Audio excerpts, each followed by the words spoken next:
پاکستان کا سب سے بڑا سرجن ہو کر میں ان پڑھ اور کالی سیاہ لڑکی سے شادی کروں گا؟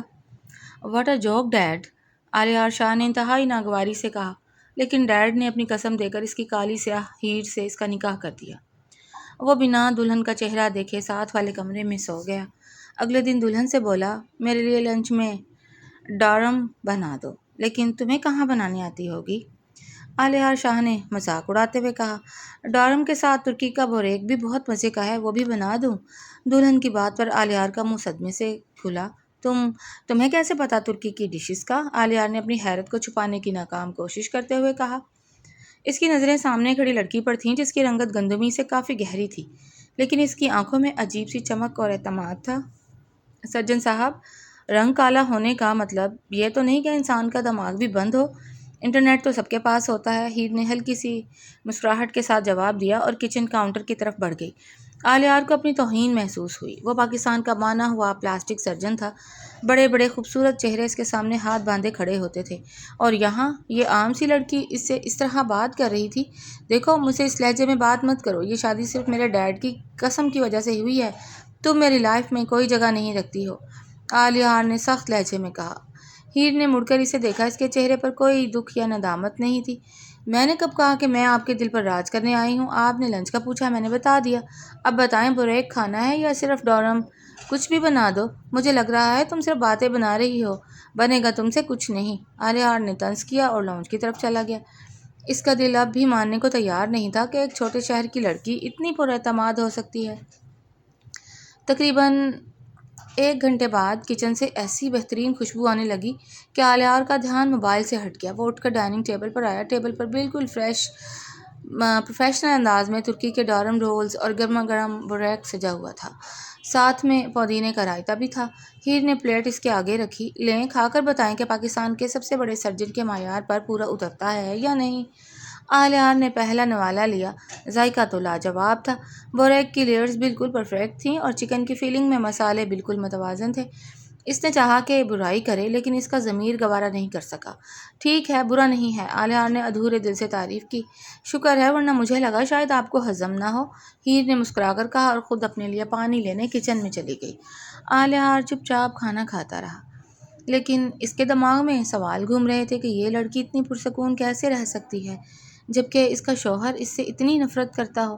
اگلے دن عالیہ کے ڈیڈ شاہ صاحب ان سے ملنے آئے۔ وہ ہیر کو دیکھ کر بہت خوش ہوئے اور ان کے سر پر ہاتھ رکھا۔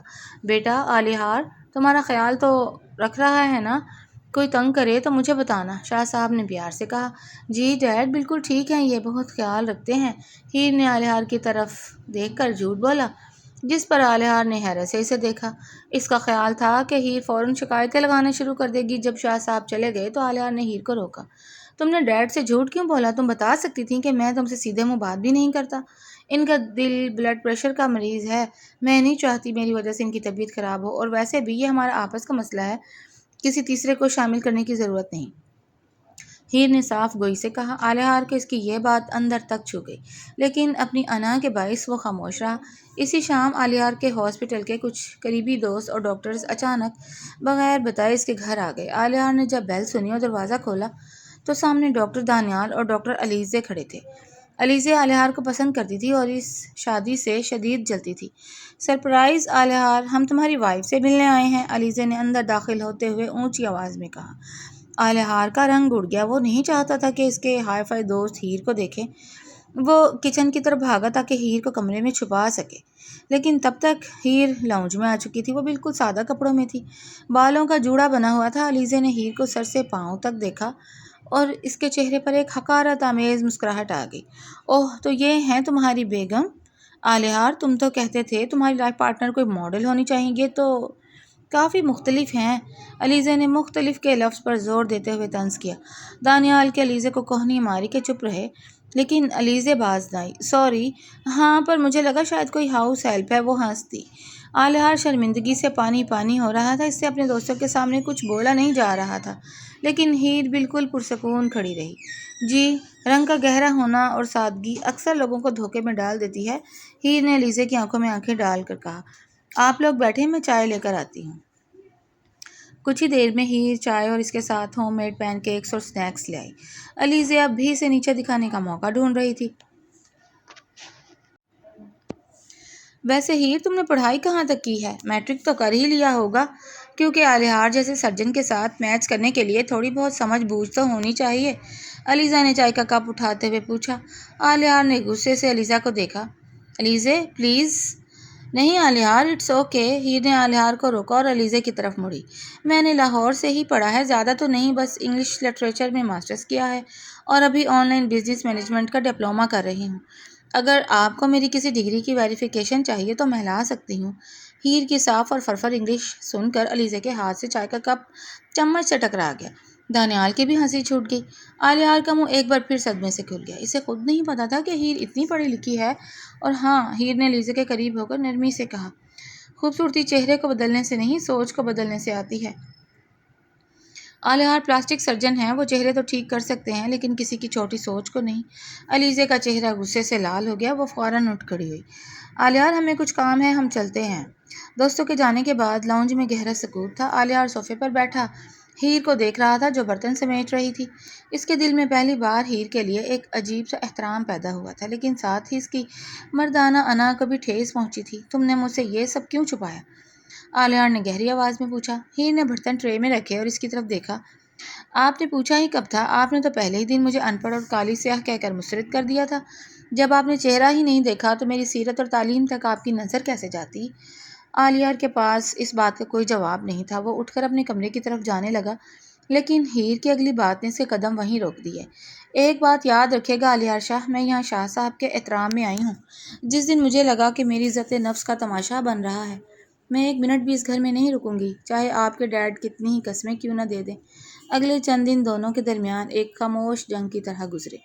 آلیار ہاسپٹل کے کاموں میں خود کو مصروف رکھنے لگا، لیکن اس کے دماغ سے ہیر کا وہ پرعزم چہرہ نہیں نکل رہا تھا۔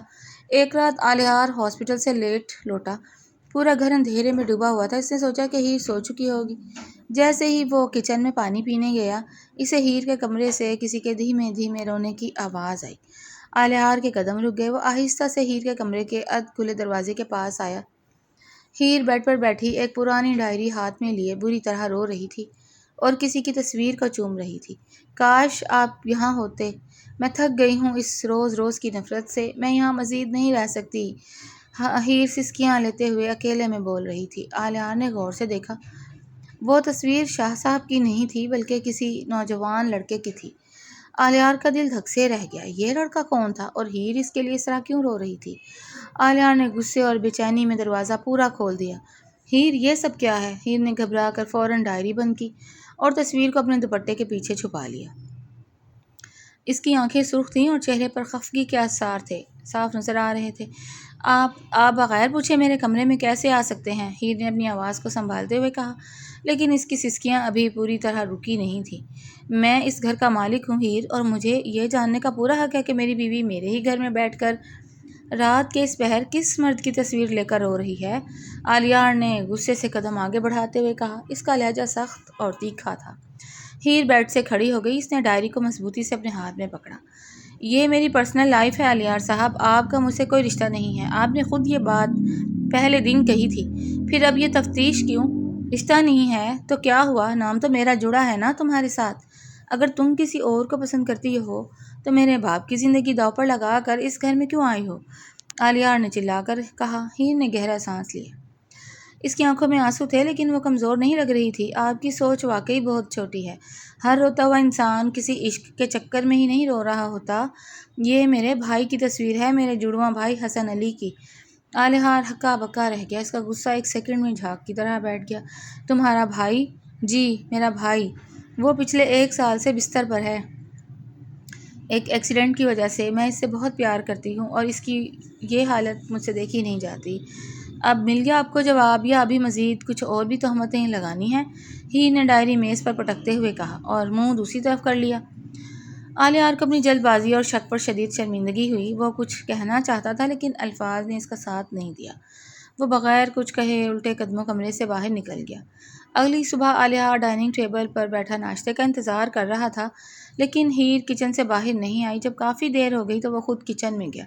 ہیر وہاں موجود نہیں تھی بلکہ ٹیبل پر ناشتہ بنا کر رکھا ہوا تھا اور ساتھ میں ایک پرچی تھی۔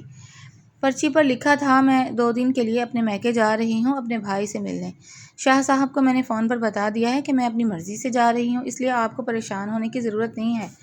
آلیار نے پرچی کو ہاتھ میں مروڑا۔ اسے عجیب سی بے چینی محسوس ہو رہی تھی۔ گھر بالکل خالی اور سنسان لگ رہا تھا۔ اس نے سوچا کہ چلو اچھا ہے، 2 دن سکون سے گزریں گے، لیکن اس کا دل اس بات کو ماننے کے لیے تیار نہیں تھا۔ ہاسپٹل پہنچ کر بھی آلیار کا دھیان کام میں نہیں لگ رہا تھا۔ راؤنڈز لیتے ہوئے اس کے ذہن میں بار بار ہیر کا روتا ہوا چہرہ اور اس کے بھائی حسن کا ذکر گھوم رہا تھا۔ ڈاکٹر آلیار آپ ٹھیک ہیں؟ دانیال نے اس کے کیبن میں آتے ہوئے پوچھا۔ ہاں میں ٹھیک ہوں، کیوں کیا ہوا؟ آلیار نے چونک کر کہا۔ یار تم نے مریض کی فائل الٹی پکڑی ہوئی ہے۔ دانیال نے ہنستے ہوئے اشارہ کیا۔ کیا بات ہے، بھابھی کی یاد آ رہی ہے؟ ویسے ماننا پڑے گا وائف تمہاری بہت زبردست اور سمجھدار ہیں۔ علیزے کی تو بولتی ہی بند کر دی انہوں نے۔ آلیار نے فائل سیدھی کی اور گہرا سانس لیا۔ دانیال اگر کوئی مریض 1 سال سے ایکسیڈنٹ کے بعد کوما یا پیرالائسس میں ہو تو کیا ہماری فیلڈ میں اس کا کوئی بہترین علاج ممکن ہے؟ دانیال نے سنجیدگی سے اسے دیکھا۔ یہ تو اس کیس ہسٹری دیکھنے کے بعد ہی پتہ چلے گا نا، لیکن تم یہ سب کیوں پوچھ رہے ہو؟ بس ایسے ہی، ایک جاننے والے کا کیس ہے۔ آلیار نے بات ٹال دی۔ 2 دن گزر گئے لیکن ہیر واپس نہیں آئی۔ تیسرے دن آلیار نے خود کو ملامت کی کہ وہ کیوں اس کے بارے میں اتنا سوچ رہا ہے، لیکن آخرکار اس نے شاہ صاحب کو فون ملا ہی لیا۔ ڈیڈ، ہیر ابھی تک واپس نہیں آئی، آپ کو کچھ پتہ ہے؟ آلیار نے عام سا لہجہ بنانے کی کوشش کی۔ ہاں بیٹا، اس کے بھائی کی طبیعت کچھ زیادہ خراب ہو گئی تھی، میں خود بھی وہیں جا رہا ہوں ہاسپٹل، تم بھی آ جاؤ، شاہ صاحب نے پریشانی سے کہا۔ آلیار نے ایڈریس پوچھا اور فوراً اپنی گاڑی سٹی ہاسپٹل کی طرف دوڑا دی۔ جب وہ وہاں پہنچا تو اس نے دیکھا کہ ایک عام سی سرکاری ہاسپٹل کے کوریڈور میں ہیر ایک کونے میں بیٹھی رو رہی تھی۔ اس کے کپڑے سادہ تھے اور چہرے پر تھکن اور پریشانی صاف ظاہر تھی۔ شاہ صاحب اس کے پاس بیٹھے اسے تسلی دے رہے تھے۔ آلیار آہستہ سے ان کے قریب گیا۔ ہیر نے سر اٹھا کر آلیار کو دیکھا، لیکن اس کی آنکھوں میں کوئی گلہ یا شکوہ نہیں تھا۔ ڈاکٹرز نے کیا کہا ڈیڈ؟ آلیار نے پوچھا۔ شاہ صاحب نے مایوسی سے سر ہلایا۔ کہہ رہے ہیں کہ اب یہاں مزید کچھ نہیں ہو سکتا، کیس بہت پرانا اور بگڑ چکا ہے، کسی بڑے پرائیویٹ ہاسپٹل لے جانا پڑے گا، لیکن وہاں کے اخراجات یہ لوگ برداشت نہیں کر سکتے۔ ہیر نے اپنے آنسو پونچھے اور کھڑی ہو گئی۔ میں اپنا سونا بیچ دوں گی جو شاہ صاحب نے مجھے شادی پر دیا تھا، میں سب کچھ لگا دوں گی، لیکن اپنے بھائی کو کچھ نہیں ہونے دوں گی۔ آلیار نے ہیر کی بے بسی دیکھی تو اس کے اندر کا انسان اور ایک بڑا سرجن جاگ اٹھا۔ کوئی کچھ نہیں بیچے گا ہیر، اپنے بھائی کی فائلز مجھے دکھاؤ۔ ہیر نے ہچکچاتے ہوئے فائلز آلیار کی طرف بڑھا دیں۔ آلیار نے غور سے رپورٹس دیکھی اور اس کے چہرے پر سنجیدگی آ گئی۔ کیس پیچیدہ ہے لیکن ناممکن نہیں ہے۔ دانیال اور میں نے ایسے کیسز ہینڈل کیے ہیں، ہم حسن کو ابھی اپنے ہاسپٹل شفٹ کر رہے ہیں۔ ہیر نے حیرت اور امید سے آلیار کو دیکھا۔ آپ سچ کہہ رہے ہیں؟ میں ایک ڈاکٹر ہوں ہیر، اور اس وقت میں ایک مریض کے بارے میں بات کر رہا ہوں، فوراً تیاری کرو، آلیار نے پیشہ ورانہ انداز میں کہا اور فون نکال کر اپنے ہاسپٹل میں ایمبولینس کا ارینجمنٹ کرنے لگا۔ حسن کو آلیار کے state of the art hospital کے VIP روم میں شفٹ کر دیا گیا۔ آلیار نے خود تمام ٹیسٹ دوبارہ کروائے اور رات بھر جاگ کر حسن کے کیس ہسٹری کا مطالعہ کیا۔ اگلے دن وہ حسن کے کمرے میں آیا جہاں پر ہیر اس کے سرہانے بیٹھی اس کا ہاتھ پکڑ کر قرآن پاک کی تلاوت کر رہی تھی۔ آلیار کچھ دیر دروازے پر ہی رک گیا۔ اس منظر نے اس کے دل پر ایک عجیب سا اثر کیا۔ جب ہیر نے تلاوت مکمل کی تو آلیار اندر آیا۔ حسن کی رپورٹس آ گئی ہیں، دماغ کی ایک نس پر دباؤ ہے جس کی وجہ سے وہ ہوش میں نہیں آ پا رہا، ہمیں ایک سرجری کرنی ہوگی۔ ہیر کی آنکھوں میں خوف چمک رہا تھا۔ سرجری؟ کیا یہ محفوظ ہے؟ آلیار نے ہیر کی آنکھوں میں دیکھا۔ اس بار اس کی نظر میں کوئی طنز یا نفرت نہیں تھی۔ میں پاکستان کا سب سے بڑا سرجن ہوں ہیر، یہ بات میں نے غرور میں کہی تھی، لیکن آج میں تمہیں ایک وکیل کی طرح نہیں، ایک ڈاکٹر کی حیثیت سے یقین دلا رہا ہوں کہ میں اپنی پوری جان لگا دوں گا، تم مجھ پر بھروسہ کر سکتی ہو۔ ہیر نے چند سیکنڈ آلیار کے چہرے کو دیکھا جہاں اب کوئی تکبر نہیں تھا، صرف سچائی تھی۔ اس نے دھیرے سے سر ہلایا۔ مجھے اللہ پر بھروسہ ہے اور آپ پر بھی۔ اگلی صبح حسن کو آپریشن تھیٹر لے جایا گیا۔ سرجری تقریباً 4 گھنٹے چلنی تھی۔ ہیر باہر ویٹنگ ایریا میں اکیلی بیٹھی تسبیح پڑھ رہی تھی۔ شاہ صاحب بھی کچھ دیر بعد وہاں پہنچ گئے۔ 4 گھنٹے بعد آپریشن تھیٹر کا سرخ بلب بجھ گیا اور دروازہ کھلا۔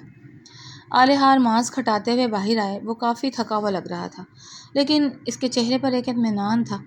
ہیر فوراً اٹھ کر اس کے پاس آئی۔ اس کے ہونٹ کانپ رہے تھے، وہ کچھ پوچھ نہیں پا رہی تھی۔